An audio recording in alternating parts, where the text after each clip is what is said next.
Hello, everyone. We are live. It's happening. Yay. I feel like we're out of practice just by like missing a week.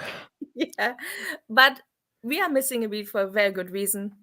Sarah, how are you doing? I can breathe now, so that's a start. Hooray. But yeah, I've slept so much this week. I think I've like done a month's sleep in about a week. That's I have that's very one much good thing. felt like I've been talking to myself in the DMs this week. Just like sending all of these tweets, I'm just like, I'm just talking to myself. Just wake up to like a lot of messages and then not have the brain power to be able to read them. But I am doing much better than I was last week, that's for sure. Just for context, Sarah got COVID. Yes. She made it 3 years. How many years? How many years? 3 now? Yeah. Almost. Yeah. Yeah. Congratulations. It's so ironic because like my parents had it December 2019 and I was fine. And then I got it on New Year's Day because we were watching we did the Spinning Out binge watch and I was so ill that day. And then I was fine. And that didn't make it better because it wasn't good. Haven't been ill since then and then I got ill. But feeling much better, thank you. We also have a very special, I don't want to say guest, because she's part of the team. Not a guest. Yeah, it's not a guest. We have extended the circle of people who join this live stream. Yeah, Anna, if you would like to introduce yourself a little bit, tell people who you are, what you do. Yeah. Hi, I'm Anna. I'm new to the AnythingGOE team this year. I've been doing a bunch of the going into detail videos, and I did and covered the Nephilim Trophy earlier in the season and did an interview with Stefan Lambiel there, who is my like all-time favorite person in the sport. So that was an amazing experience. And yeah, so I do a lot of different skating related things. I skate myself as an adult singles and pair skater, and I've been doing some journalism, doing both. I covered a couple of the Grand Prix for Absolute Skating. And so I got to go to a couple in person this year. And then I also have a podcast called The Future of Figure Skating. So this year especially, I've been doing some of the stuff for the past few years, but this year especially has been my year of just being like all in, all skating all the time. I also think this is the first year that I watched the entirety of the Grand Prix. Like I think I actually saw every event, not every event live, but like every event. I cannot say that I did the same thing for the juniors, but I think I also watched more of the juniors than I've ever done before. So I feel like more in it this year than ever before. Anybody who can sit through 5 or 6 hours of junior women's programs is an extremely tough person. This is also why I think I have an advantage that my favorite discipline is pairs, because the pairs events were really short. So that was like, I could just watch for an hour. Like, here's half an hour. Done. There's also a fifth member who might join later. It's a bit difficult with all the time zones because she's in Japan. So, and Anna is in the US. I'm in the US. UK and Germany. Yeah. So it's a bit difficult to coordinate at times. And yeah, I would also like to introduce my drinks of the day, which is mullet wine. And because it's Christmas, for me, at least, Christmas time. And then we got, because the Grand Prix was in Italy, I got what was it called? Limoncello Spritz. That's the name. Nice. Limoncello Spritz. I was in Italy this summer and I drank it all the time. So I was like, bring some summer back. And we should probably start now. People are like, when did they talk about skating? Yes, Evelyn. I will upload all of the recipes, all of them. Just bringing out a cocktail book sometime soon. And if I say soon, that's like 6 months from now, a year, maybe 2 years, but it's happening. Yeah, you never know what the time duration for soon is with us. So I'm gonna go get my drink while you start talking, but I'll be right back. Yes, please. Awesome. Okay. I don't remember the order for this. I have no Oh. idea, so this is completely a surprise to me. Okay, we're starting with pairs. Maybe we should wait for Anna. The best discipline. We're gonna start with ice dance. We can at least we'll start with ice dance. Yeah. Okay, so in gold were Piper Gillies and Paul Poirier. In silver were Madison Chock and Evan Bates, and in bronze were Charlene Greenard and Marco Fabry. So I don't think it was a surprise that Piper and Paul won. I think very much I came into this competition with based on the scores they were getting, Yeah. it was a foregone conclusion that Piper and Paul were going to win this, unless something drastic happened, like what happened to poor Nick and Lolo with the lift, which was a real shame for them because they were on such a great trajectory. Like, I also think they probably should have been higher than like 4th after the rhythm dance. But I'll give credit to Maddie and Evan. They really turned it around from their first 2 Grand Prix. I thought they were so much better in the final. Yeah. I'm still not in love with the free dance, and I still don't love the concept of doing David Bowie for the rhythm dance. But in terms of how they executed it, it was way better. You mean that David Bowie doesn't come to your mind when you think Latin? No, not at all. No matter how much of a backing track you put behind it, it's not Latin. And the entire concept of having the most heterosexual couple in ice dance doing David Bowie also just seems a little wrong to me. Not that they couldn't. It's just like he's very camp, and nothing about that program is camp. I think also a bit noticeable, and a couple dancers actually called out, was their scoring. I think Caitlin and Jean-Luc and Marco both mentioned that their levels and their scoring wasn't where they thought it would be, and wasn't where it's been. I know Marco said that over the past few years, like past few seasons at least, their scoring in the free dance has been much higher. And Charlene and Marco are maybe the best technical skaters in ice dance at the moment. Yeah. Excuse me. I think ice dance is very odd in the way that it's scored, in that there is a hierarchy and there is very much a, you have to wait your turn kind of thing. But there's also this thing where occasionally the judges will just decide somebody's going to be in charge this year. And that's very much become Piper and Paul, which is very odd considering how much of a weak year they had last year. Mm-hmm. And it's very strange that they've just suddenly gone, you're the front runners now. And I'm like, but why? Because what happened last year doesn't fit with that kind of narrative. I think it's also very interesting because they are from a smaller ice dance training camp. Group. They are not, Montreal, who have almost everyone. So is that, do you think, a knock on Montreal for monopolizing the sport? So you pick somebody who's... why wouldn't you pick Marco and Charlene? If you were going to do that. Someone said that might be like a Barbara and, not making too many friends with judges thing, which... it's very interesting that both Barbara teams won the junior and senior events. Carol. Carol, yeah. Yeah. Because Nadia and Peter won juniors as well. Yeah, I thought that might help the senior team, but I think it's very interesting, especially because Canada only has 2 world spots. Yeah. It's really going to take 4 continents to see who gets that world's assignment, I think. I mean, I will be surprised if it's not Lolo and Nick, but if errors happen again, who knows? But I'm sad that Marjorie and Zach won't probably be going to Worlds. I know.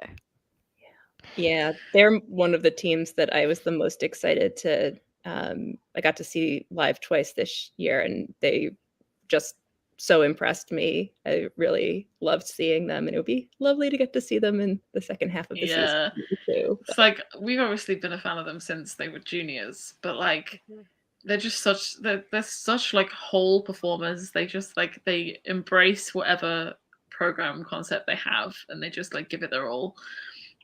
So it's they've had a whole like quad of a waiting game now to kind of come up to the top, and it's a shame that there's so much of a blockage stopping them from getting to the top because the field is so deep. Yeah.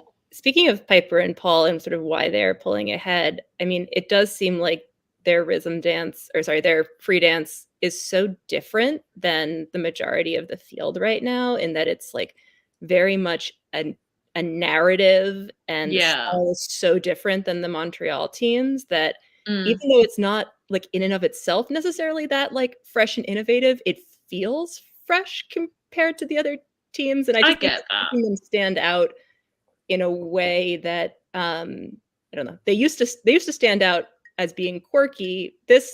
And then they kind of went a bit more generic, and this is them kind of blending the two of, we're trying to have a concept that judges are going to like and audiences are going to respond to, but that we can kind of overact and perform with very like theatrically. And I'm not a huge musicals fan, and it also still it gets me, and not saying from a technical perspective at all, but the same way I was like, I'm so tired of Moulin Rouge, and then watching Tessa and Scott, I was like, but this program, it doesn't matter. I'm still like totally sucked into this program. Like, not saying on a technical ice dance level, but just from that like narrative charisma kind of place, I can see Paul doing that this year. And also, like, when it comes to the technical, I also think it's very interesting that this is not necessarily a knock on PC, but their weakest element was always lifts. And Piper and Paul used to do kind of more ambitious transitions and lifts and spins kind of things. And then last year they had that incident, I think it was at the Olympics, where the lift went wrong. And like they completely like lost like some of the levels in the GOEs on it because like she didn't place herself properly on his leg or whatever, and the whole thing went wrong. And this year their lifts are a lot easier.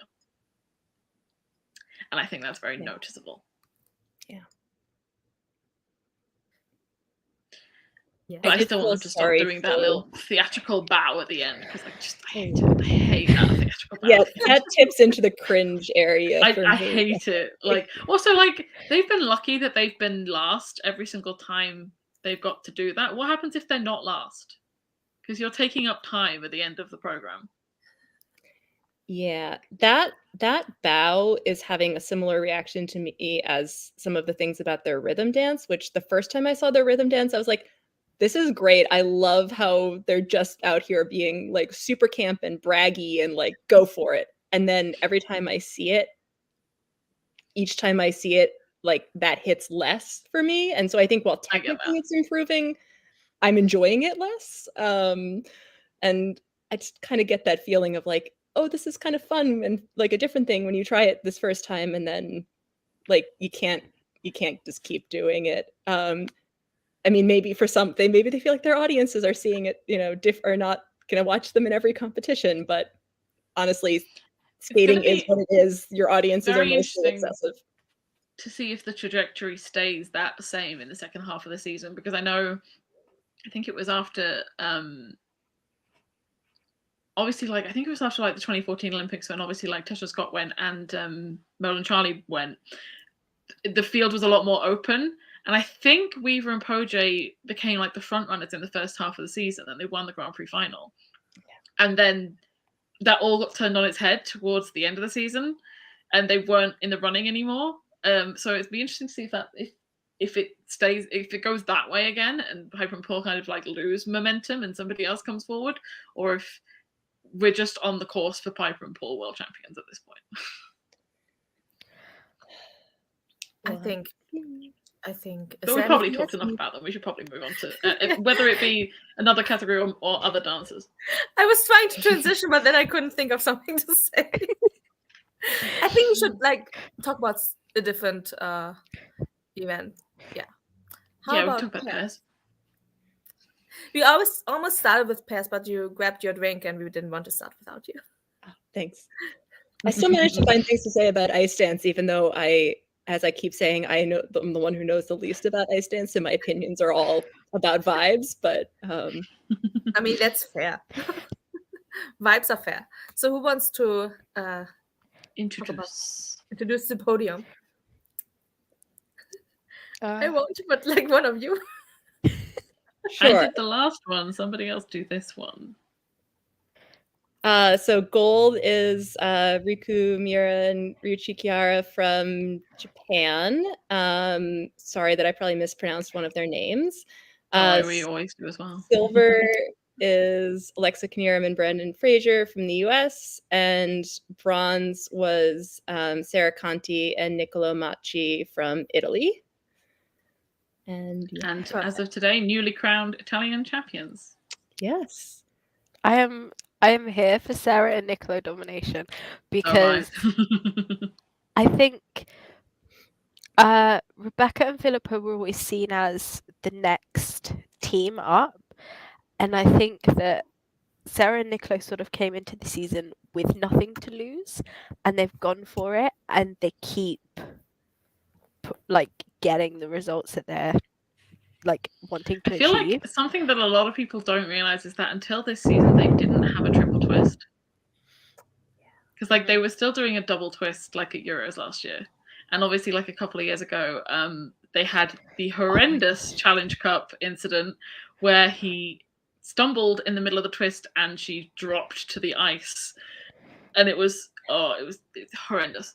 I'm glad that issue has never come up again because their twist looks really solid now. it looks But, like, really good. And Yeah, and then Rebecca and Philippa's twist was off in both of their programs here. And yeah.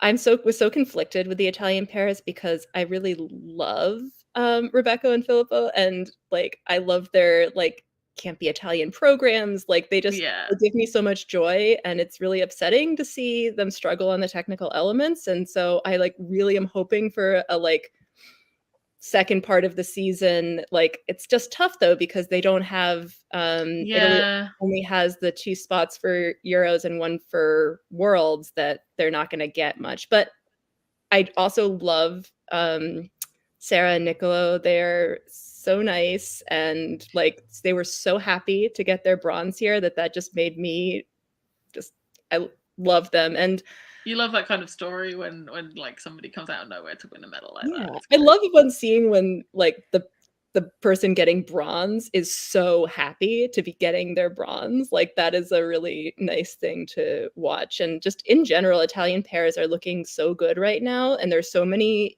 different teams that are coming up, and they're mostly from Icelab and entirely. And it's exciting to see they all seem to get along well and also be pushing each other, and that's a really nice like environment. I hope it keeps developing them And pushing each other forward to be like very competitive.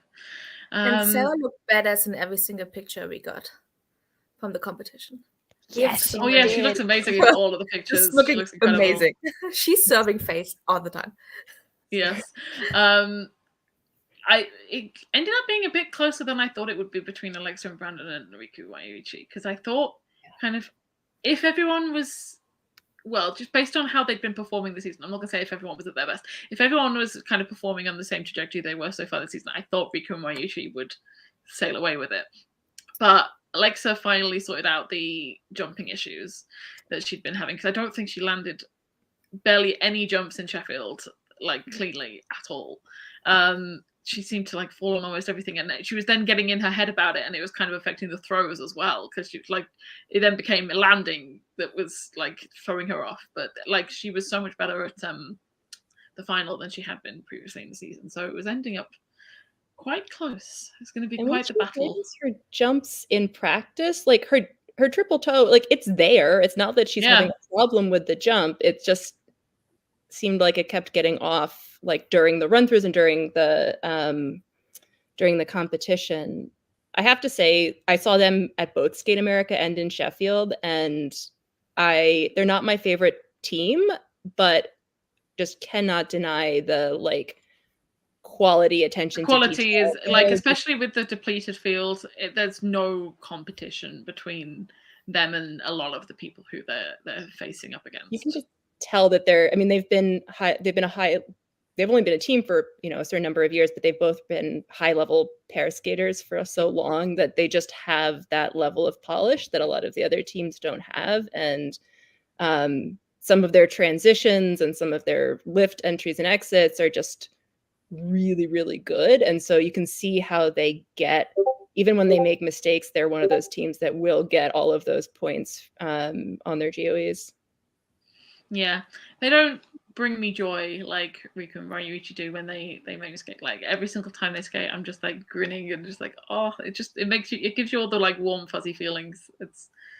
They're great to watch. I love them, and I'm rooting for them for world champion this year. Me too. I love seeing how happy they were. I'm sorry, I guess like clearly this is what makes me happy as a fan. I'm like, if the skaters are happy, I'm happy. So. Yes. Any other pairs opinions? I was just gonna say that I was a little sad for Emily Chan and Spencer Howe. They're a team I got to, I interviewed them earlier in the season for a video. They're a team that I really enjoy. Not necessarily their material so much as just them as people, and I feel like they're really talented. And so I was glad. And they've got a lot of potential if they can figure out the issues. Yeah. So, and I'm not worried. Like, I think they're still most likely going to come in second at US Nationals, barring somebody else having like the skate of their lives, and they're going to have lots more opportunities in front of them. But I was sorry to see them like not be able to take advantage of this opportunity. And then I feel like should also just say sort of same in a different way, but for Diana Stellato Dudek and Maxime Deschamps. Yeah, I think they probably were the front runners for bronze, but because they were so ill going into that event and they lost so much stamina and everything, it just it was going to be an uphill battle for them to try and achieve much. And I hope that they just can shrug that off and come back strong for Canadians and just feel like they can recapture some of the momentum that it really seemed like they were building earlier in the season. I mean, luckily with Canada, obviously Nationals is in January, so they've had a little bit more time than a lot of the Europeans had. So, like poor Daniel, we'll get to that. Oh, yeah. Should we move on to the next one? No other opinions? Okay. We can talk about it later if anything else comes to mind. Okay, let's move on to women. Sarah, do you want to introduce this one? I can. Winning her first Grand Prix final title, and after such an amazing year as well, was Mai Mihara of Japan. In second place was Isabella Vito of the US, and in third place was Luna Hendricks of Belgium. This was quite the competition. I was about to say, this is a surprising podium, right? I mean, they would have been surprised to be there based on how they skated, because they didn't skate clean, and they would have been like, "Oh, what a shame, we won't get the medal," and then everyone else messes up. So like every other competition we've said, the men have mended. The men didn't mend, but the women mend. They did. Like, they really did. I woke up to the results, and what happened? I have no idea. But yeah, I think Kaori being fifth was not expected. Oh, I'm so sad. I don't think she fell, I want to say, but she didn't have a good skate. She was the only one who out. Didn't fall. Yes. Yeah, everyone else fell and she didn't fall, but she popped like twice and had step outs and stuff. Yeah. And like, I'm so unused to that now with Kaori, because like she's had issues with consistency in the past, but she's been so solid for like the last couple of years. And I'm used to like, even if she has a couple of errors in the first half, usually she like brings it back in the second half. And then I was like, okay, she can still bring this back. And I'm like, oh no, she popped. Oh no, she popped again. Oh my God, this is terrible. This is awful. Oh my God, no. It's just like spiraling out of control. I'm a little worried for her, just in the sense that it's so hard to come back for this post-Olympic season. And this is what we keep hearing this from all these people. And like she and Shoma were the only two like Olympic medalists back for World champions. both world champions, and then back on the Grand Prix. And I mean, honestly, I think it's amazing that Shoma's been doing as well as he has, but I think he had his like crash and burn existential like a few years ago, yeah. And so maybe that's been helping him. I almost wish that she had taken off the Grand Prix, which it feels weird to say because she's done well, but she hasn't looked. She looks burnt out. Yeah, and she's like, because like she usually just like there's a fire in Kaori, and she lost it entirely in that program, and like you've seen like flashes of, you know, she struggled a little bit here, but she still did all right kind of thing. Like Lombardia Trophy, like she obviously came second to Rinka, but she looked happy and she looked fine. But it's just like, are you struggling a little bit with the burnout here? And did you need a little bit more of just time off to process everything? Because 4 years is just a long time to build up. Yeah. In the practices at Skate America, she was struggling with a lot of her jumps, and then she kind of pulled it together for the actual competition, but it just didn't give me a great feeling, which is, I mean, I love Kaori, so I really hope that she can do whatever she needs to do, but it just seemed like another example of how hard it is to just go in full speed into this season. If you see Kaori mess up the double axel, you know something's a little bit wrong, because she's got the best double axel in the world. Yeah, Evelyn said, didn't she say that she was tired due to her drug test happening really early? I saw something about that as well, yeah. And then, of course, she'd been ill before NHK as well, so that had messed her up a little bit before then, after Skate America. So it's been a tough early season for her. I hope she can bring it back together for Nationals. Yeah, Japanese Nationals are gonna be mad next week. Always is. It's kind of like the opposite kind of trajectory to Mai, because obviously Mai missed out on that Olympic chance. Obviously, she was so devastated about that, and then got to go to 4 continents and won 4 continents. And I feel like that would then kind of spur her on as like, I can do this. I may not have been able to get to the Olympics, but I can do this and I can win stuff. So like she just kind of came in with like nothing to lose, kind of just like, people have underestimated me a bit. I can come out and deliver what I can do, and she did. Yeah, it's wonderful seeing her skate with that kind of confidence, even though every time she said how nervous she was before and how shocked she was to win, which is just very endearing. Like so how cute. Especially seeing her like in the press conferences at Sheffield, and she was just like, I really did it. I wasn't fourth. Like it was. I know.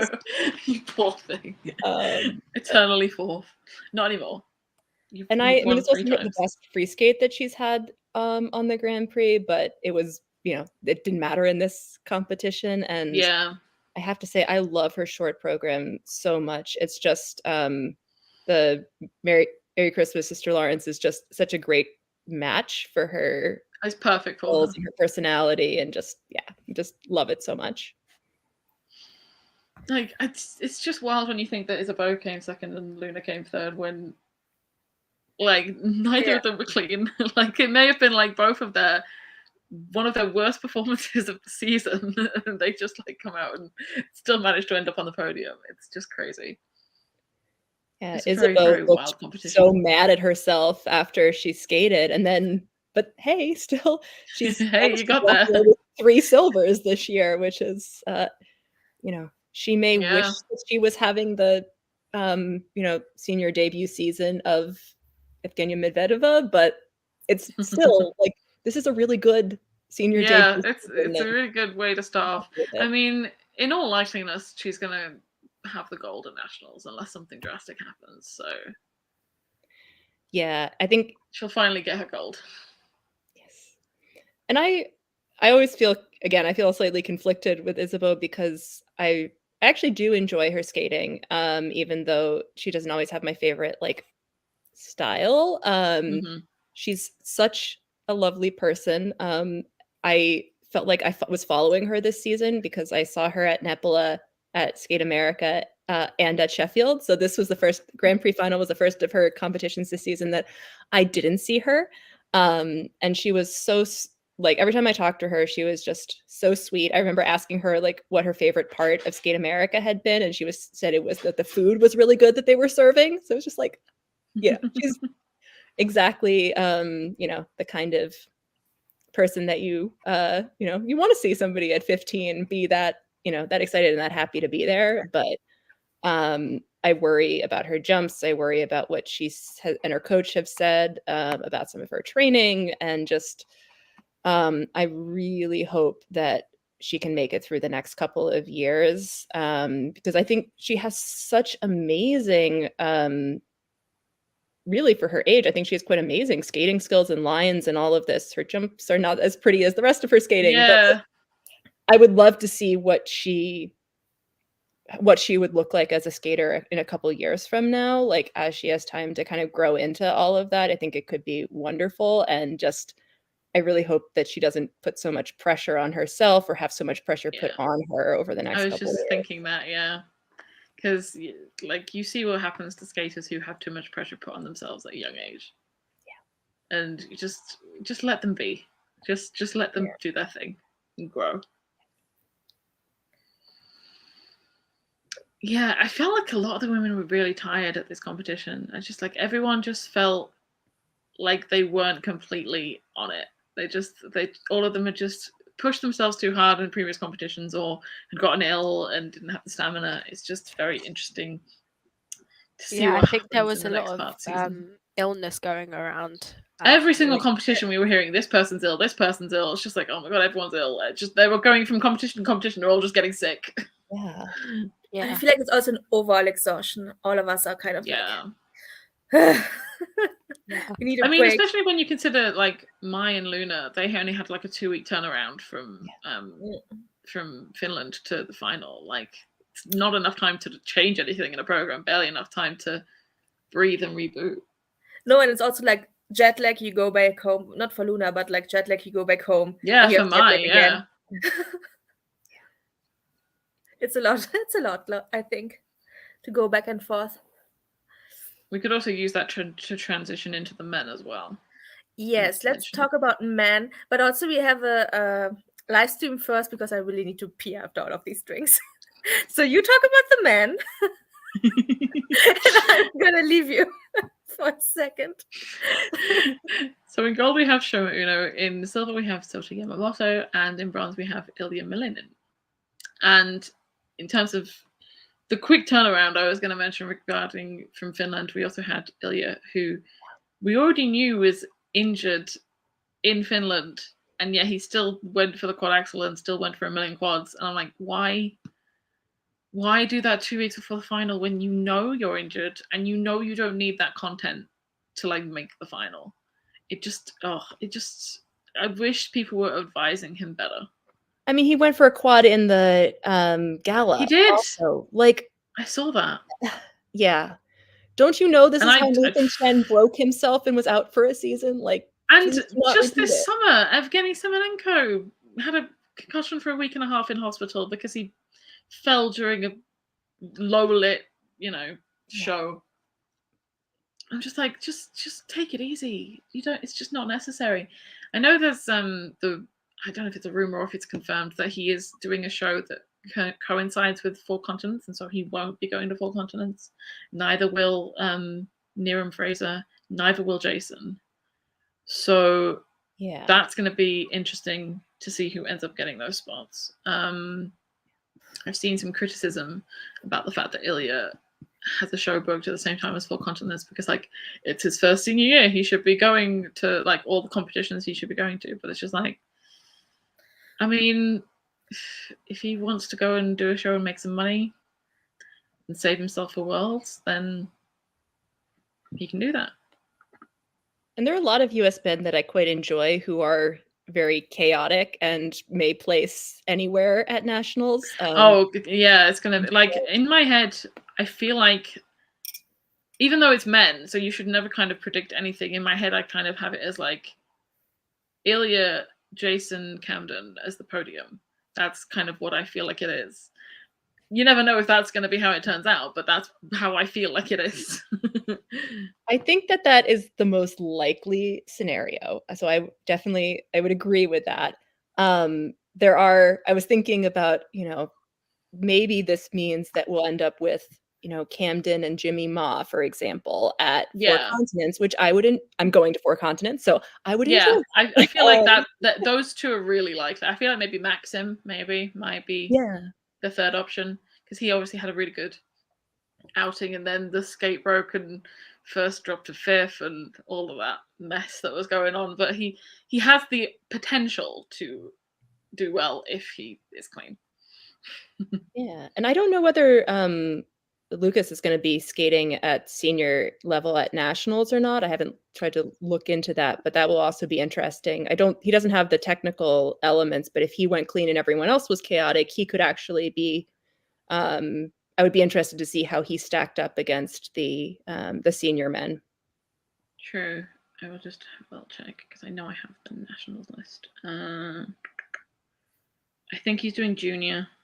Okay. Yeah, he's in the junior list. He's pretty young. I mean, I'm not so surprised. Yeah, I mean, I think he was the youngest of all the junior men at the Junior Grand Prix. So he did a really good job coming second. Yeah. Although, I mean, like, Nikolai wins and he looks like a full-grown man because he's like 6'5". Evelyn said, "Can we talk about how Ted literally? Oh my God, I'm messing up literally. Could not pronounce Ilya's name at all. Ted can't pronounce a lot of names, but that's just Ted. I mean, same, but yeah. But we're not getting paid to do it. That's true. Yet, manifesting. We wish, yes.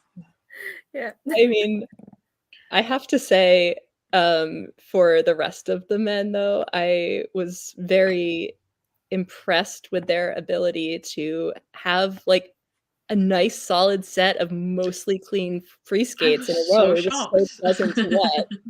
And I think that was like the most pleasant men's competition like I've watched in a long time, because it's just like you keep expecting the men to screw up and it's just like none of you are screwing up. How did Daniel do? See, Daniel like came sixth, but he didn't do badly. Yeah, I think because I saw he came in sixth, and I know how he did recently. I think he got docked a lot of points for like maybe like cues and under rotations and stuff. But in terms of the actual skate itself, it was fine. It's not like he was, because Daniel can tend to have some very crashing downfalls, like if he messes up an opening or second quad. But it was fine. And that he had a lot of edge warnings as well.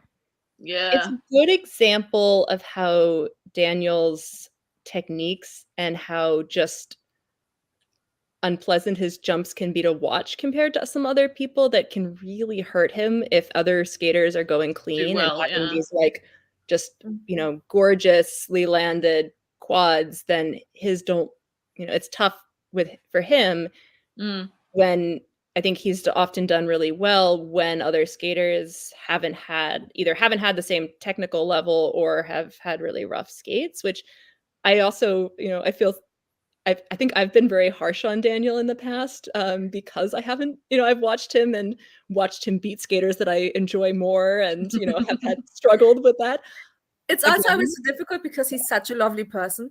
So you don't want to say anything bad at all. So sweet. And that's what I was going to say. I was like, now having talked to him and having just, seen, like, I understand how much he really wants to improve and the kind of the vision that he's trying to go for himself as a skater. And I'm really glad. I mean, I'm both glad for him that he tried out moving to the US and having that different experience, and also that he was able to recognize that it wasn't working for him and to go back. Like, I think that's in both cases, that feels like good, mature decisions for him. Like, I feel like he moved like July, August or something, and then he was back obviously a few weeks back, because obviously it was kind of obvious around Sheffield that it wasn't working, because obviously the coaches he'd moved to were there with Jimmy and Gabriella Izzo.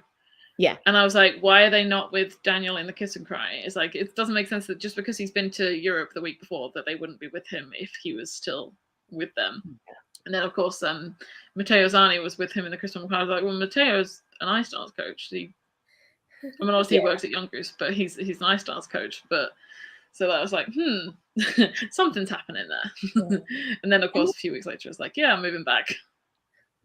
In some ways, I could see why he wanted to go to Boston, because that club has, I think, in some ways, a little bit like Young Goose, has a really like nice team feeling. The skaters there all really like across disciplines, like all really support each other and are a really like nice group of people. I think it has a really nice team feeling there. Obviously, they've worked with Benoit a bit as well, so there's that kind of link.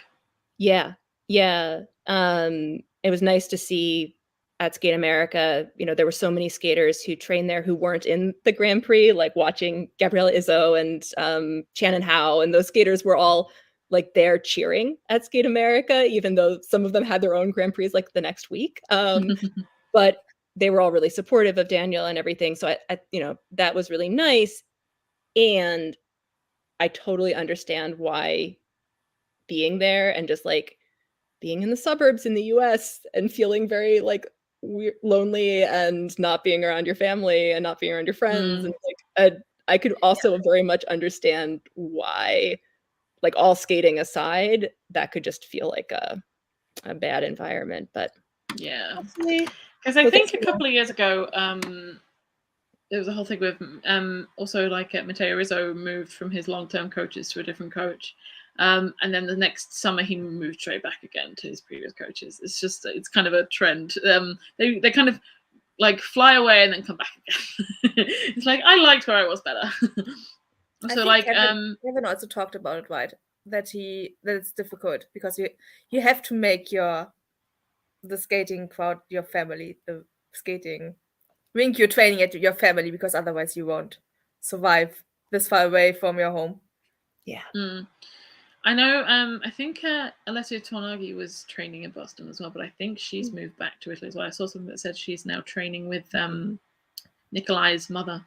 Because obviously she trains him, so interesting. I think she's moved to there. So she's like left Boston as well, I think. I have to catch up on Italian nationals because I was distracted by fake Latvian nationals this weekend. Yeah, because it's like it's Latvia trophy, but also we're using this as Latvian nationals. Exactly. Thank you for that explanation for those who have not been weirdly obsessed with Latvian skating for too many years.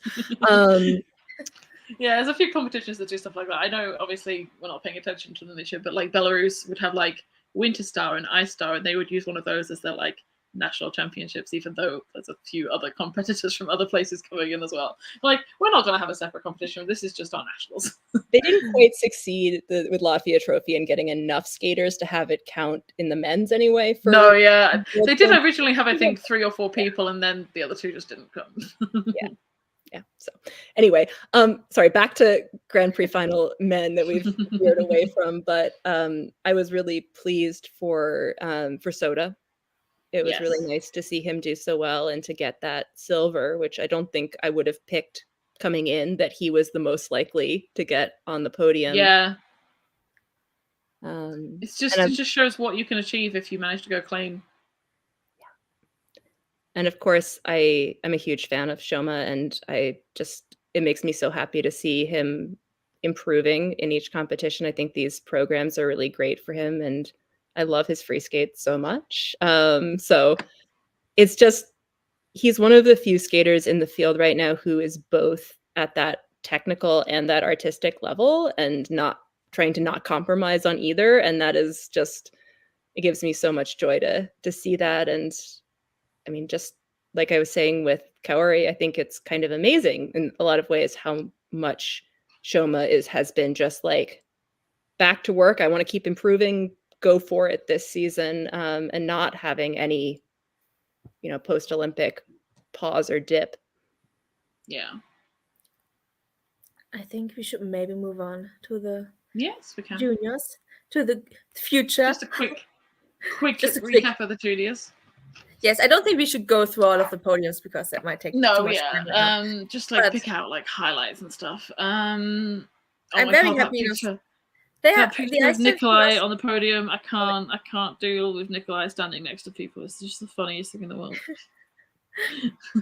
They're in Nikolai Australian ice Shoma pictures. Yeah. I saw the Nikolai and Shoma pictures. I saw also Nikolai and Mao Shimada, which was hilarious. He's like twice her height. It's so funny. Are they Australian? And then you've got the women's podium. That's literally everyone is the same height. Australia is pairs. Oh, pairs. Yes, thank you. Because I was very excited to see an Australian flag next to the score. Because they have 4 continents. or- Yes, they're going to 4 continents. And they'll Yeah, be going to because- Worlds as well, as long as there's no issues this time. Because I They've always gone feel to like Worlds last year. if you have a competition, you also want skaters there. So I'm like excited to see Australian skaters. I'm very pleased with the route they took this year. Obviously, they could have done the Senior Grand Prix. They were originally given the Senior Grand Prix assignments and elected to go for the juniors instead. Mm-hmm. And I completely admire that choice because also I'd love to kind of obsess over this whole Super Slam thing. So if they manage to win the Grand Prix final and Junior Worlds, then they will be eligible for a Super Slam in the future, which I love that there's more people coming into that because we also haven't had a Junior Grand Prix final since 2019, so no one else could get added to that list.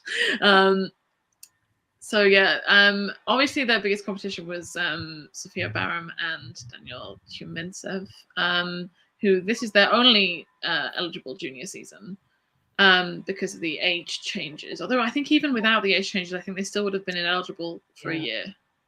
I personally do not agree with having a 20-year-old and a 13-year-old paired together. But they're making improvements and they're doing well. And they deserve to be second. The quality of their elements is good. It's just, I just wish they didn't have that massive age gap. 100% agree with everything you just said. Unlike the other American pair, which is Kayla Smith and Andy Dang, I think that their age gap is 3 years. I think they're 14 and 17, which is so much more natural because you can slowly, progress through the junior seasons and then age out when you're ready rather than having to. I will not go into my thesis level analysis of what's wrong with pairs and what we need to do to fix it, though I have a very long document that I'm working on after collecting a lot of quotes from pair teams. But I'm slightly perturbed. I think Ted made a comment that they're not able to compete right now. It kind of made me think that there's discussions going on behind the scenes to make allowances for them and the Japanese pair or something. And I'm like, please stop doing this. You changed the rules for a reason. Don't just change it because you didn't consider the difference it was going to make to pairs. Yeah. I remember there was something at Congress, ISU Congress, similar to that. I think an American specifically protested the age range specifically for that team. Yeah. Mm-hmm. Yeah. And I think Canada backed them because of the large age gaps that both countries tend to have with their pair teams. Yeah. There's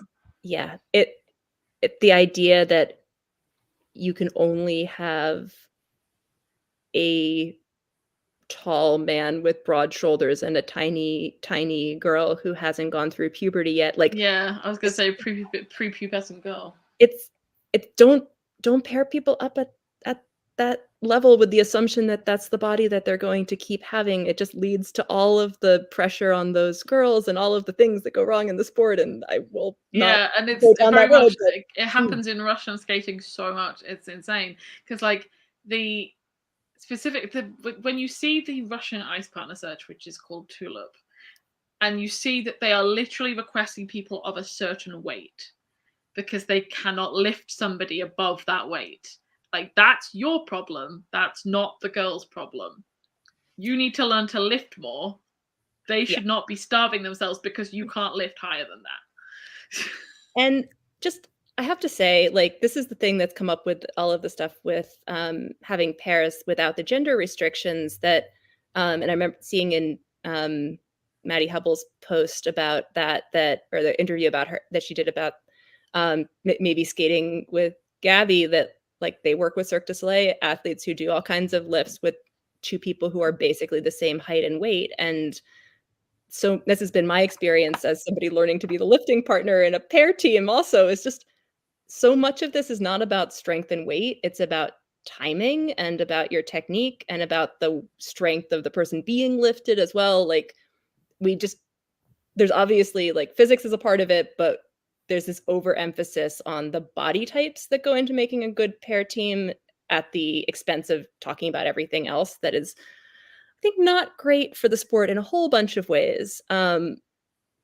That said, I do really enjoy the Japanese team despite their age difference, and the fact that I'm they're a little bit more forgiving of the Japanese team for the age difference than I am the American team, and that may be unfair, but because there are so few pairs opportunities in Japan, I'm a little bit more forgiving of the fact that you've only been able to find those two people to make a pair. Also, they hopefully they do what they say and continue to work domestically until they can go senior. But like, because there's so few opportunities, whereas in America there's so many skaters, there's so many potential tryouts and options and stuff. I'm less forgiving of that. You knew when you paired that team together that even before the age change, they were going to have to miss a year. Because now they're going to have to miss like 3 or 4 or whatever it is. It's mad. But like, you knew that was going to be a problem. And so why did you pair up a 20, well, at the time, whatever it was, like a 19-year-old with a 12-year-old, whatever it was. It's just like, no. And my hope, I guess, if I'm going to be probably unrealistically optimistic about it, given the history of pairs and US pairs in particular, is that if they're going to be that committed to like, these two people are so amazing, like these are the best two rising pair skaters we could possibly have, I hope that means that they keep, the commitment to their training, even in the years when they, if that's what went into making them this team, I hope that they get like all of the support and validation from their coaches in the meantime, and that it doesn't become, please don't just start making loopholes for teams. Yeah. The other team that I want to just give a small shout out to is the Canadian team that did not get to make it because of injury, and that got the Japanese team in for them, which I got to train with that team and their coach in Winnipeg, and they're really lovely people coming out of a rink that has not really had any pair experience before, and they're doing all the right things by having a coach like really go to all the seminars and learn pairs and like try to build up a program. And there's a lot of that going on in different parts of Canada right now. And they may not have a lot of teams that are at the high level right now or at the senior level right now, but I think they're doing a lot of smart things in terms of building out the depth of their program. Grassroots levels. Yeah. And that's where, you see the team that's with, that was there with Bruno, and I think they're great. They've got a lot of potential. But I really enjoyed seeing this team that I would not have expected. In another year, they would not have made the Grand Prix final. But it's exciting to see that kind of progress. A developmental team get that experience, their coach get that experience. I think it's just going to be good for the long-term development of pairs. And now I sound a little bit like Ted commentating on the Junior Grand Prix. But also, I think they had a new short program that sadly we haven't got a chance to see yet. Because I wasn't a fan of their short program. I didn't think it did them any favors, because they weren't at that performance level where they could execute that style. And I was just like, it has to be so over the top when you're doing like, I can do better than you or whatever it is. And I'm just like, no, they're not ready for this yet, because they're still just trying to get their elements sorted. It's a good theory for a junior team in that it's like kind of cheesy and like happy and but exactly, they're not at that level yet. Anyway, now we're talking about a team that wasn't even at the final. So yes, I want to talk about the German pairs teams who didn't make it because they were extremely unlucky. Like either of those senior pairs could have made the Grand Prix final had they not been ill or hurt themselves. It's not a good season for illnesses. No, all over the place. I'm going to be a little bit biased for a second and say that personally, I don't think the Czech sibling team should have got bronze because of the 4 falls. I don't think you are alone in that thought at all. I'm not alone in that. I I was love the gonna. Mrazeks. I love the Mrazeks. This is not a slight on the Mrazeks. If you fall This is 4 the times, judges. you shouldn't be on the podium.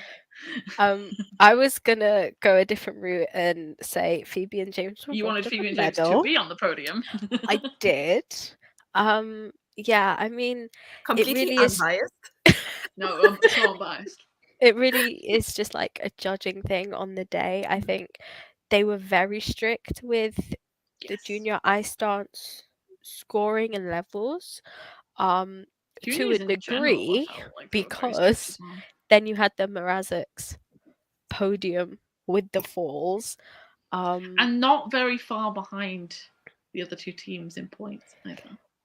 Yeah, Like, it's very obvious had they not had those mistakes that they would have won. And I think they not only would they have won, they would have got the world records for juniors. I Just go think check. I think my cat is outside the door.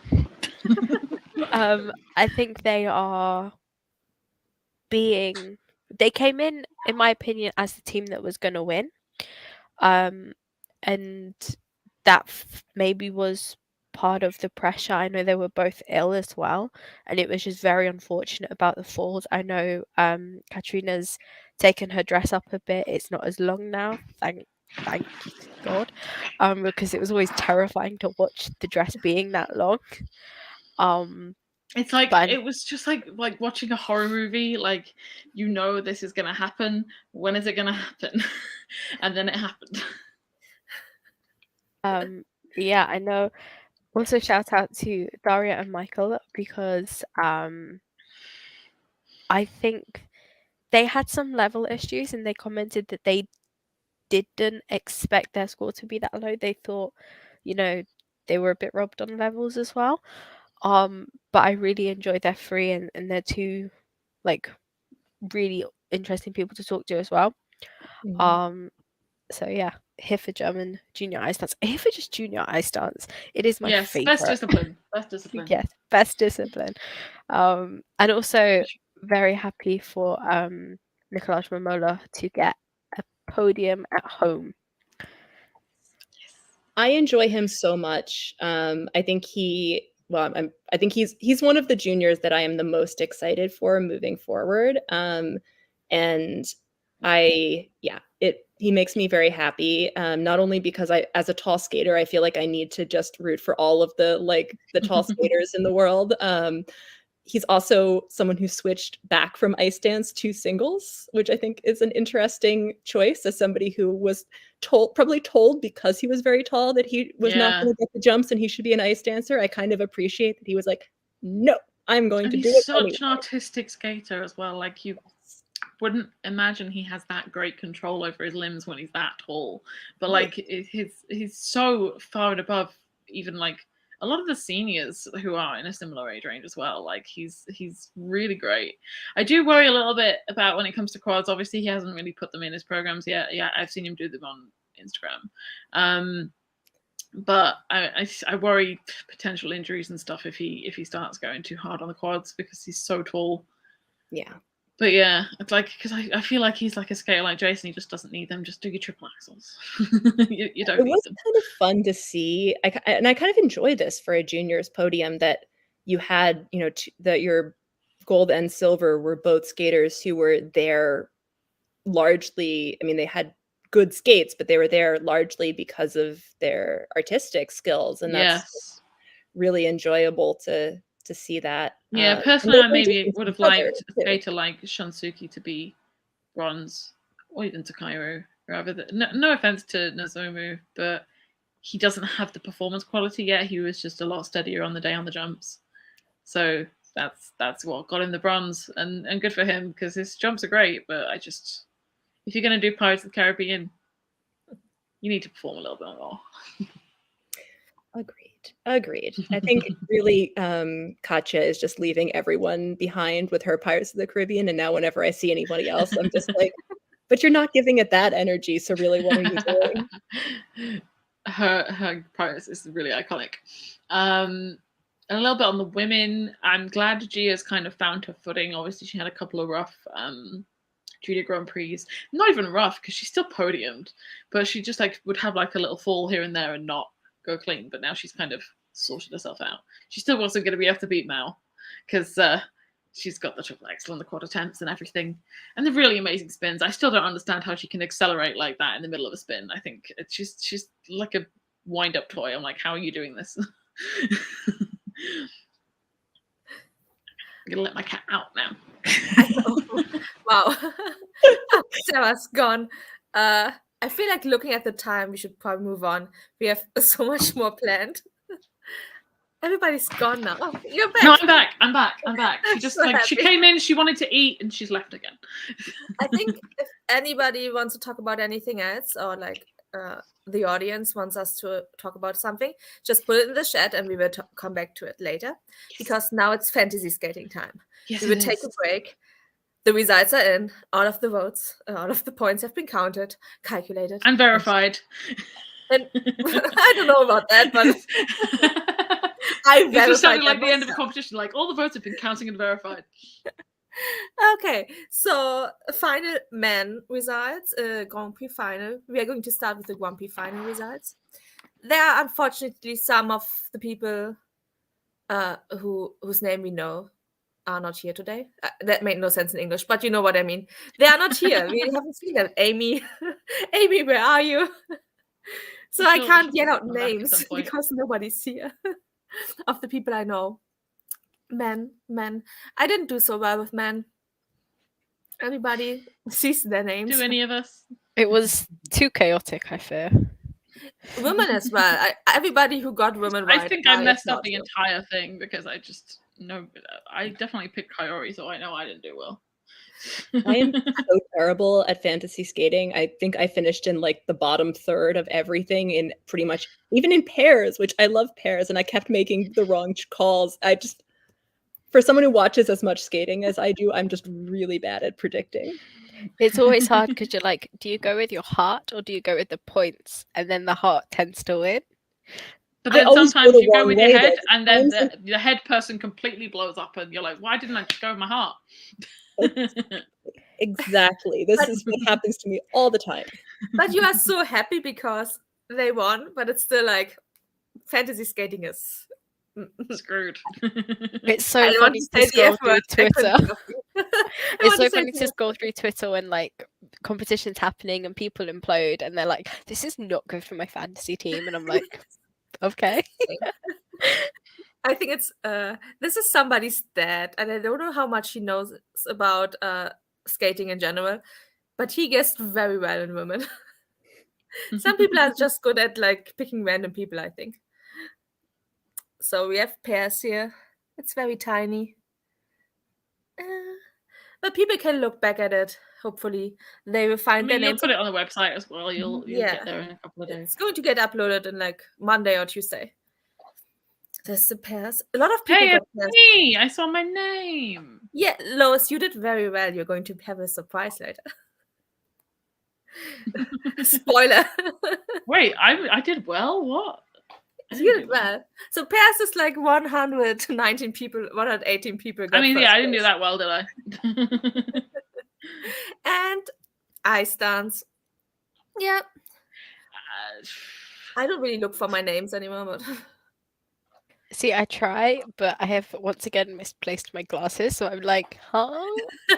It's not good for the live stream to a be win like is a win. That is very true. Yeah. And I think these are the top 10 of the week. Oh, new people. Nice. Yeah, I mean, it's a very chaotic week, so like I'm not surprised names we don't get usually come up there. I'm sure everyone who usually does well was like, excuse me, what? And the first place, Mitzi, they did very well, like 6 points from the highest score. That's impressive. So, and now we come to the overall placements. The things everybody has been waiting for. The winners of it all, the winners of the competition. We're going to start with women. This is the top 10 of women. Very congratulations to Knife Shoes, whoever that may be. Yes. I hate you. Moving on. Overall men. Bolero Baby. See, there's Bolero Baby, and she's not here. They are not Ferris here. Euler is such a good name. Oh It my is. god. That is a great name. That's a great name. We People didn't do come up our with top names of the week. puns. We didn't do our top names of the week. That's our top name of the week. Ferris Euler.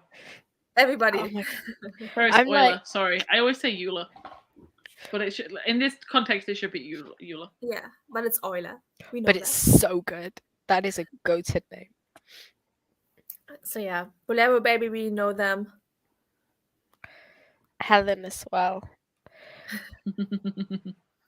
Okay. And pairs.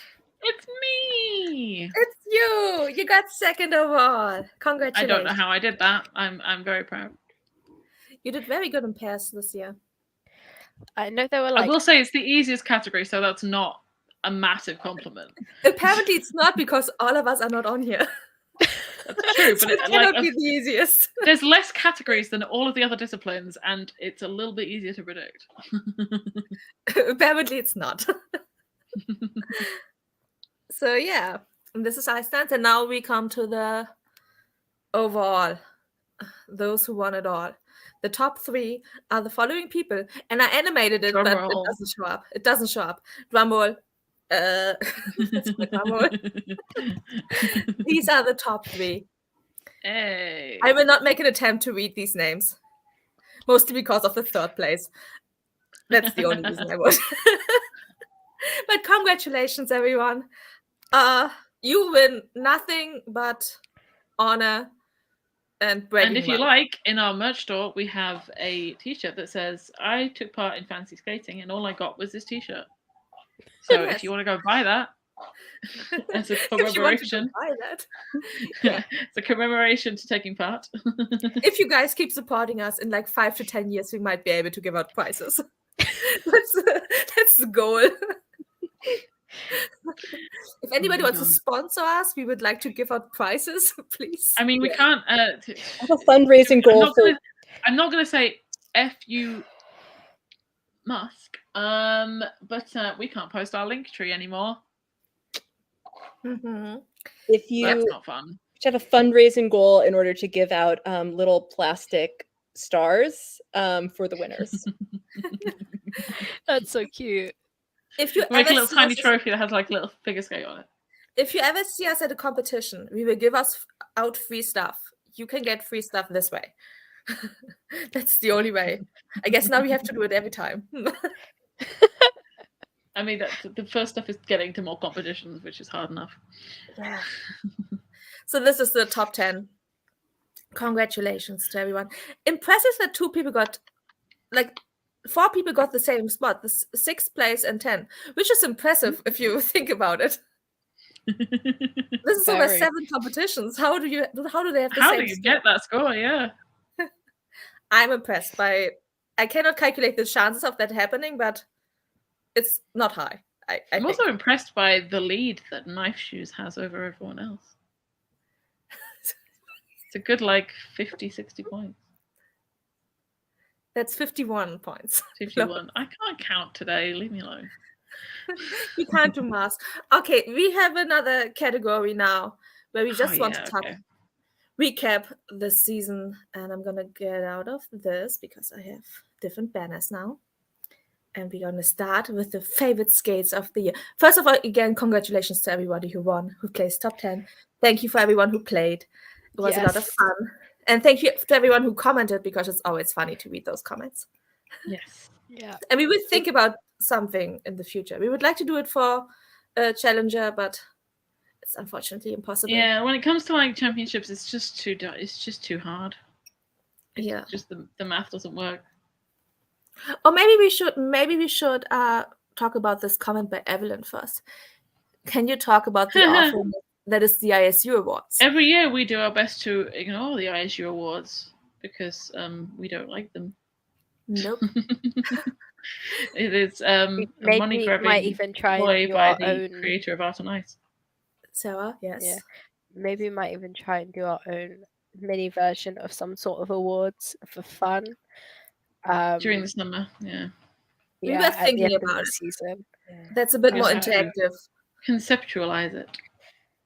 And that I'm going like to give fans. the smallest like kudos that you can possibly give, but to whichever like probably underpaid web developer built the login site for the ISU Awards.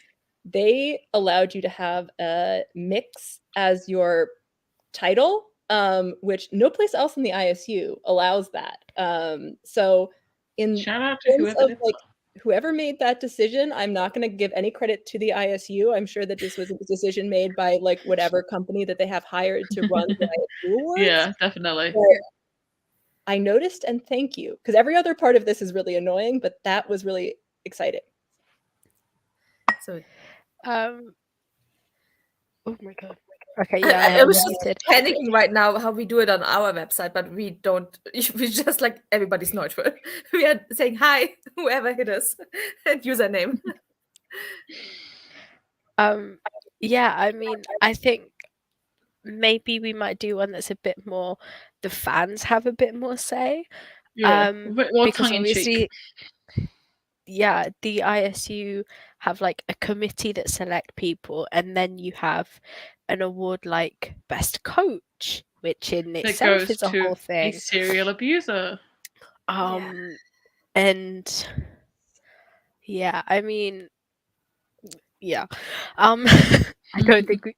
don't know how deep we want to get into that. Maybe keep it a bit lighter for Should now. we just move on to the favorite skates of the year? Just Yeah. to I a think point. It's a whole other conversation about Yeah. everything that's wrong with the ISU Awards. It could take an entire hour on its own. Exactly. Yeah, for real. So yeah, I think we should yeah. move on to the fun part of the night. Not that everything else hasn't been fun. I don't know what I was saying. Just Favorite skates of the year. Ironically, the first thing that comes to my mind is Kaori's like "I am a woman" program. The Like, world's one. even though I hated that concept when it first came out, it just kind of became symbolic of what Kaori was able to overcome and achieve. Are we doing the whole year? I thought we were just doing the I guess Grand so. Prix. Maybe we're doing this Grand Prix as well, but that's just the first thing that comes into my mind for like 2022. It's good. I just like I've already wiped last year from my mind. I would have to. I wipe like my mind as each competition goes, and you know how I said my mind would be completely Just blank? imagine you like I didn't an prep etch a a sketch. thing. Yeah, no, for real, that is my brain. I don't even remember skaters now. Like, someone else please talk. I'm trying to panic. so like an hour ago, I was like, prepare your answers, guys. And Sarah was like, Yeah. Okay, I don't have prepare my answers. anything. Okay. I think briefly and then I stop thinking. You were like, So- prepare your answers, and I was like, I'm gonna finish my food. I am going to be a real Dennis Vasilyev's bot here and just say I'm sorry, but his free skate at Sheffield was Oh yeah, my moment. it was a And moment. I say that like I think I could say that like honestly, even if I did not go into that event like intending to already scream my head off, it was like one of those moments where basically the entire second half of the program, people were yelling for his spins. Oh yeah, There was like I didn't realize you could have rhythmic clapping along to Dvorak. It was a moment. And especially after he did so poorly at his first Grand Prix to then have that moment.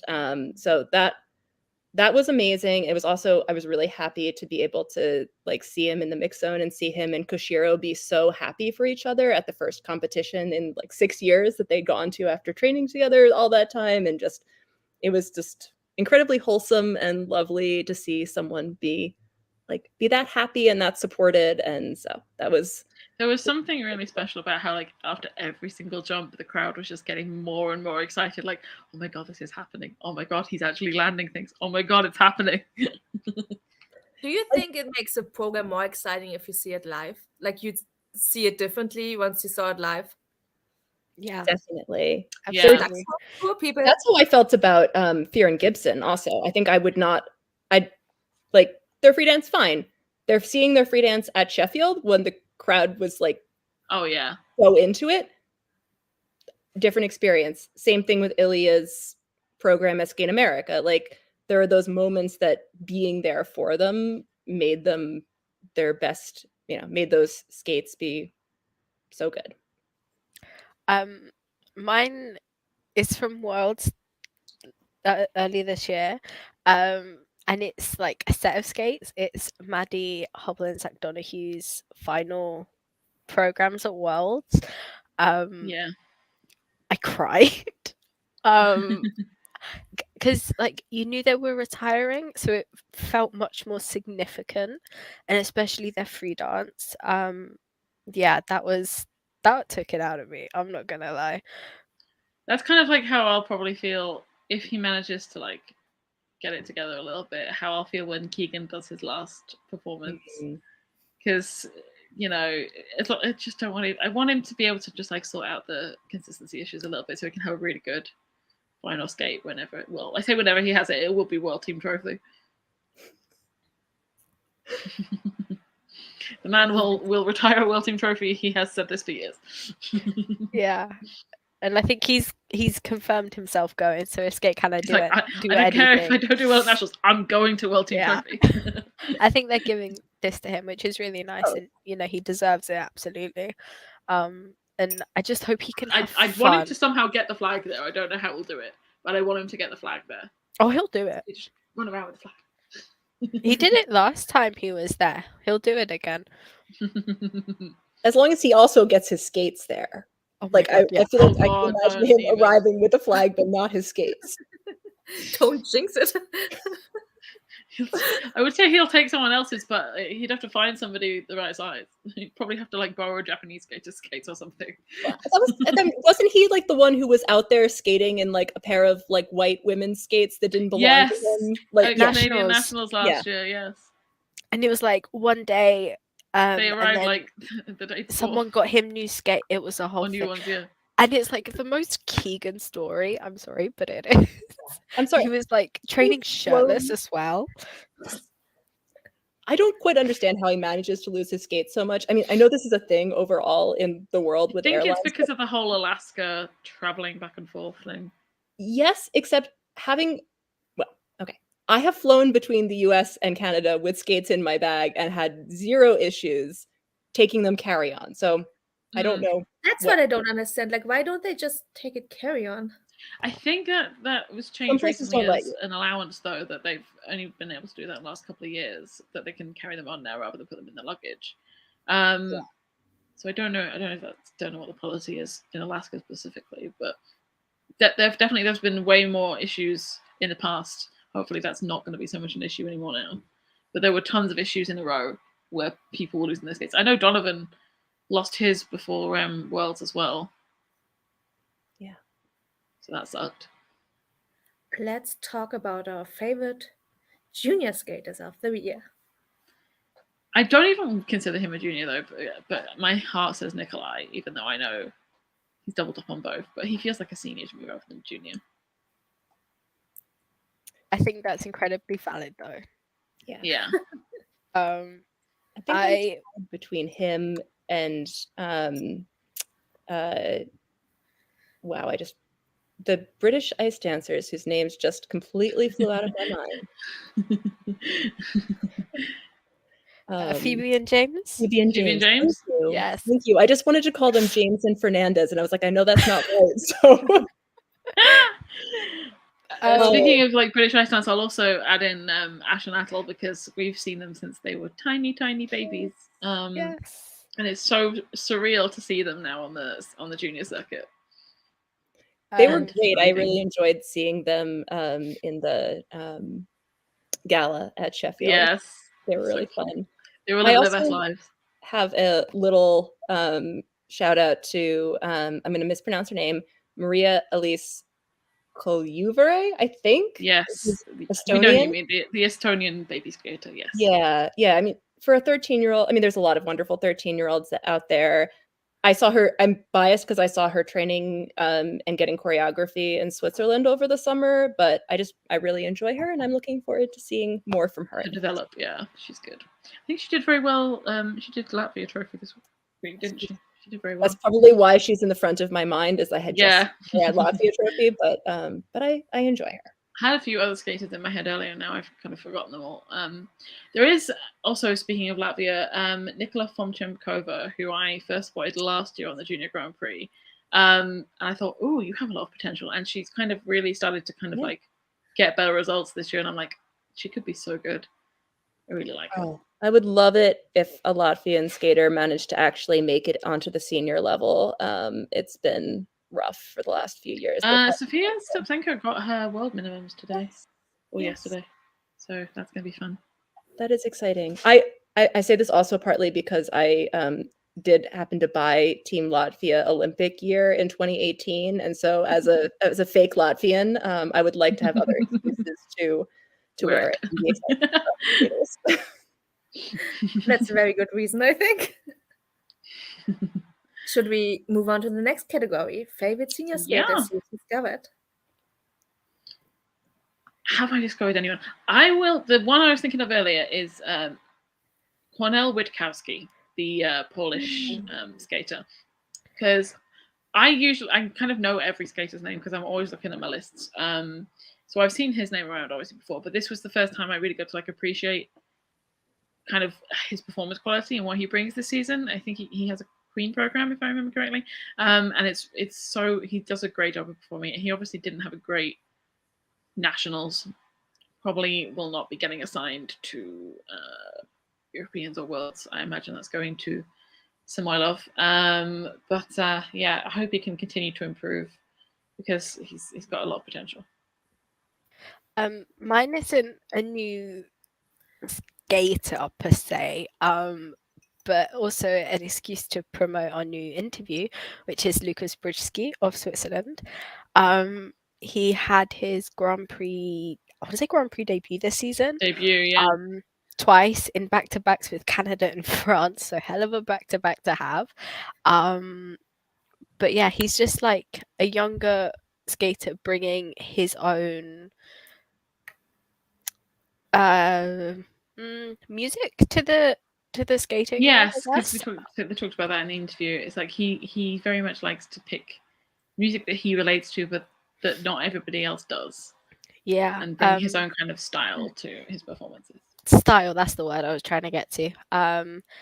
Yeah, and I think that very much shows with his programs. He has very sort of almost opposite programs this season, and he has for a couple of years. But yeah, he's my answer.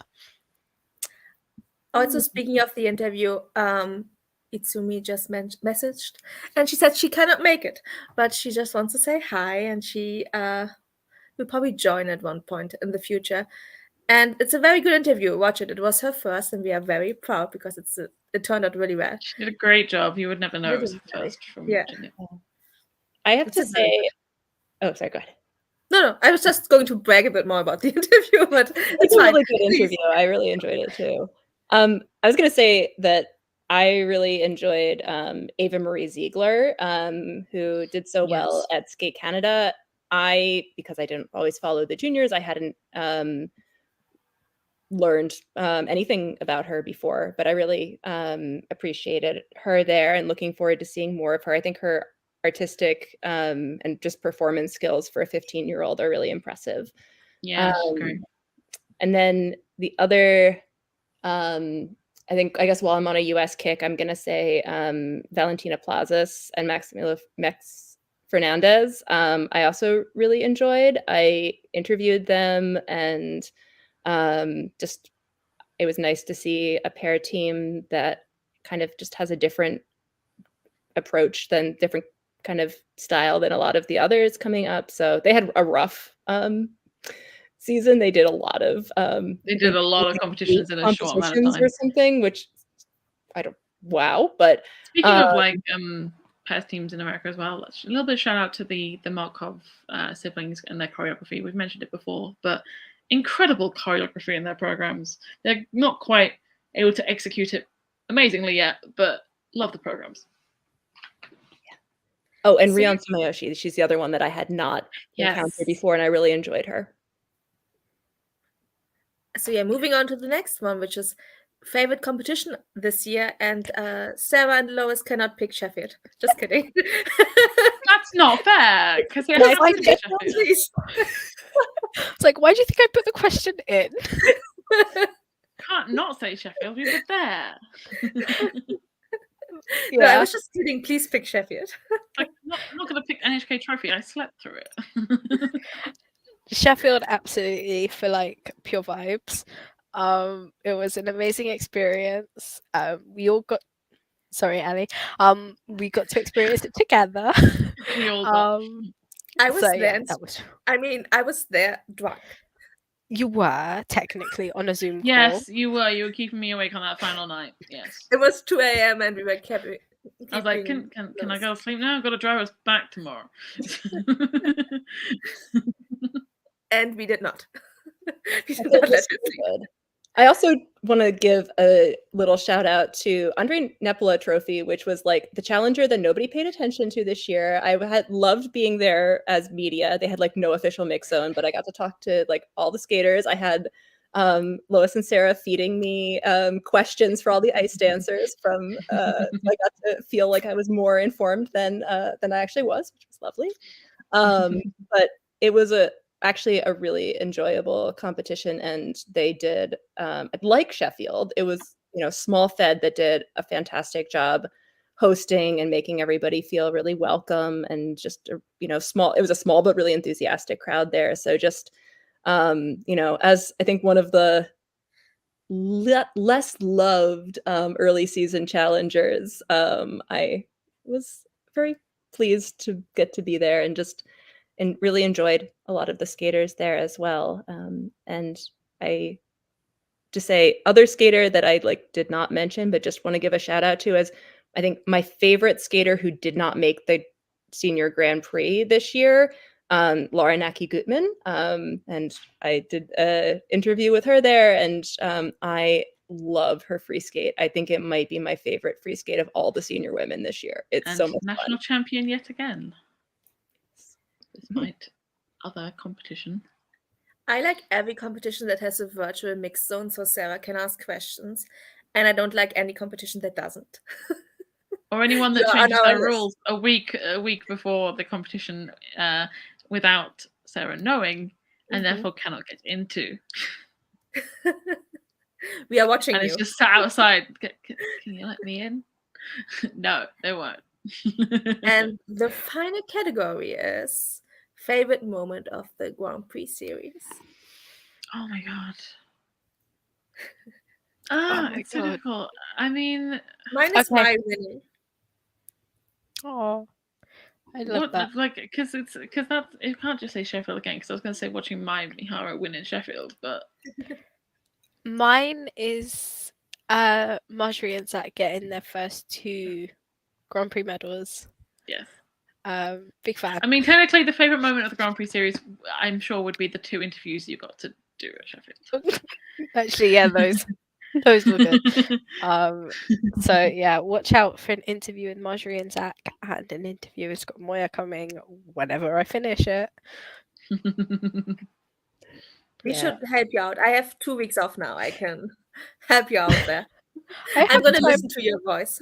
Oh no, that's like my biggest anxiety with trying to transcribe stuff is I have to listen back to my own voice, and because I went in with almost nothing properly prepared, I'm like, I'm gonna sound so stupid.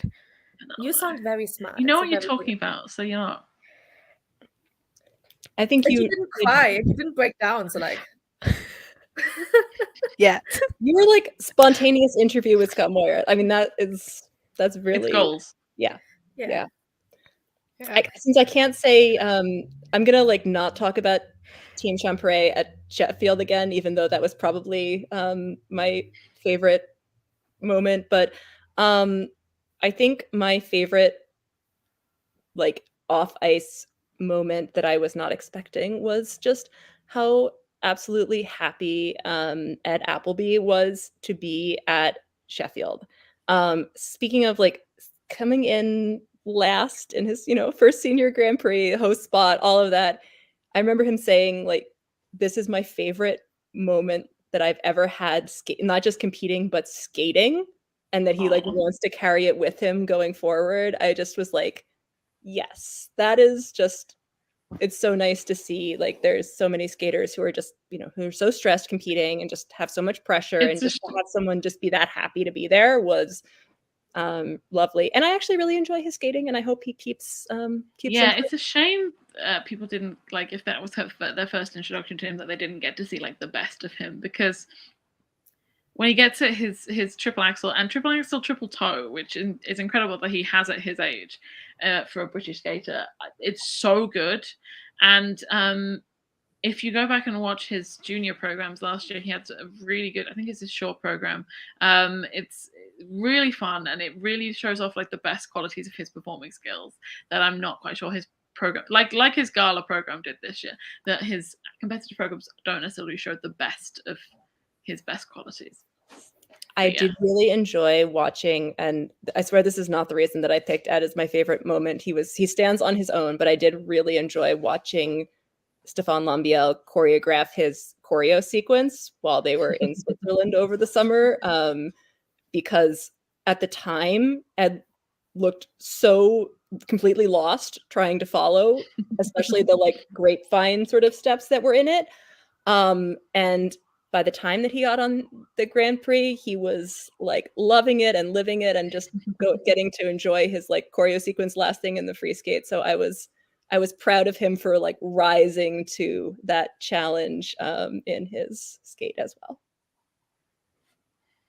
I would also like to name my favorite moment of the Grand Prix series, which is doing these live streams. I picked the best answer, sorry guys. Because I don't watch the competitions. Okay, I'm busy. No, but like doing fantasy skating and doing these live streams, because I think it's so nice to interact with people, to see how excited they are for fantasy skating, to see them comment on the live streams. Like I remember us starting, we were like, what if nobody's doing it? What if nobody, like back 3 years ago when we did fantasy, was it 3 or 4 years ago? When we started fantasy, we were like, what if nobody enters? And then people entered, and we were very happy. Same with live stream, we were like, what if nobody watches? And then you guys did, and we are very happy about that. That first year of fantasy, we were like, we should prep some like fake submissions just in case. I can't believe we put that together in less than 24 hours, and then we were like, yeah, this is the thing we're doing now. Yeah.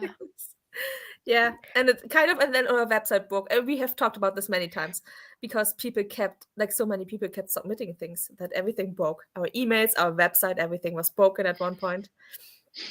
So also I was very excited with the first live stream that everything went so smoothly. Because so if this is your first time watching, please subscribe. Yeah, I just love Itsumi. She joined us to get some experience and like to learn about sports journalism, and we have no idea what we are doing. No, it's just like, I love that, like the Sheffield, it's just like, because usually it's just like Sarah feeds me the quotes, and then I like try and put them together and put them on Twitter or whatever, and I'm like, we have not planned this. We don't have time. The time is gone. Izumi, do you have time? Yes. Oh my God. Sheffield was so crazy, because Anna, Judith, and I can't remember if Fruit was posting quotes or not, but they like just were on it straight away, and I was like, I need like 4 hours to process what I've just done. What I learned, especially doing this at Skate America, but then also for Sheffield, was realizing that if I do it in the moment, I can keep up with it. I can like multitask, and I can be like, okay, I'm gonna talk and write and post, and like I had my rhythm, and I could do it for 3 events worth of the day. I saw you like typing away as you were talking to skaters, and I was like, how do you know what you're typing like on, because it's a touch phone? I'm like, I can't do this on a touch phone. I'm like, a laptop I'm okay, on a touch phone no. I could do it for a little while, and then but this was what happened to me at Sheffield, and it was partly also because of the like sheer mental and emotional exhaustion by the end. Like I think both we had been doing live posting all day, and then like for Absolute Skating, and then both Rayut and I were like completely like mind dead by the time it got to the men. So there was like nothing for the men, and I said to her, "It's like, are people gonna think we hate the men?" And she was like, "No, don't worry. Everyone knows that we're like giant fans of all of these men, and that's why we're not We're posting just live. It's burnt like, out. We're just tired. And like you want to give the same attention to every single skater, whether they are first place or last place. You want to, but it's still like burn out after a while. You just can't do it anymore. and there were some skaters that I was like, I'm really sorry you keep skating right after the person I need to talk to in the mix zone. I'm not going to see you at like, anyway, it's never personal. No. There's always Never. And like even if like some skaters we don't agree with, like the coaches or whatever, they always are very nice. Most skaters, everybody's like mostly nice. And I have to say, we'll talk about this for Europeans, but I'm going to be live. I got the accreditation, so I'm going to be live in person for Europeans for Anything GOEs. So if folks have like skaters that they definitely want me to talk to or content to have from Europeans, that you should let us know, because we're going to need to be planning that out at some point. We should tweet about that, so we have a bit of so we have some content. Like we should tweet about it now, not on the day. Well, especially as nationals keep happening, so we have a better sense of who's actually going. Because I'm still catching up with interviews from Skate America, so like I have not thought ahead to Europeans at all yet. So. Okay, I think we should end it now because it's been 95 minutes and we were planning on an hour. It's always once we get talking, it's like you added me being chatty, and yeah, you were an amazing addition. Oh, you're so great, so great. It's always like the panic of, will we have enough things to talk about in an hour? And then we go over the hour and we're like, yeah, we did. You did. Yeah, we were going to figure out how like that I didn't have to do most of the talking this time. I mean, you also like to talk. You're always great. You make me talk. You have nothing to say. I mean, I don't. No, we will figure something out in the future how we are going to approach these now, because I don't think it's going to be a weekly thing, but we will see. We haven't talked about it yet. And we are going to invite Anna for sure in the future, because it's been amazing. Try and get Izumi in at some point. Yeah. Once she's back in the UK, I think we can figure It'd be easier to manage her. Yeah. Yes. So thank you everybody for joining, for commenting. I know all of you guys are busy with like the holidays, so thank you for taking the time to talk to us. And have lovely holidays or whatever you are doing. Yeah. Talk to you soon. Bye, guys. Bye. Bye. Bye. I'm gonna end this now. Okay, we are ending.